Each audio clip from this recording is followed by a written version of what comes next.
pillerini açacağım ve pillerini değiştireceğim. Ben ama açamadım. Tekrar deneyelim bakalım.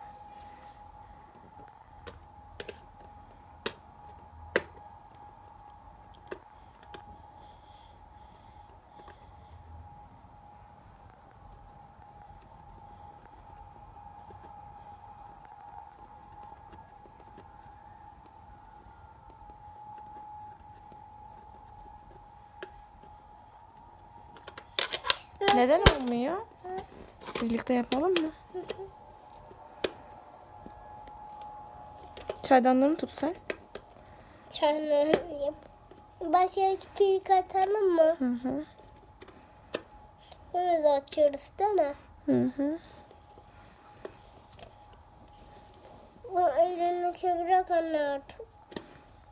Neyi? Telefonu mu? Hı hı. Neden? Arkadaşlar için çekiyoruz. Hayır. Neden? İstemiyorum. Çok. Neden şimdi atamıyoruz? Yaşın bir tane almış bu bombayı. Bunu bence ne yapalım biliyor musun? Kaldıralım. Baban gelince açsın bunu.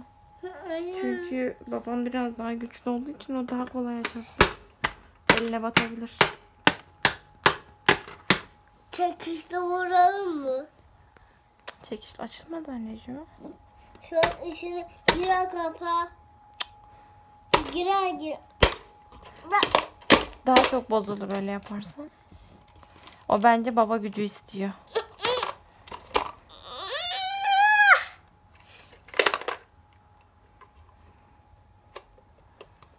Bu ne kız?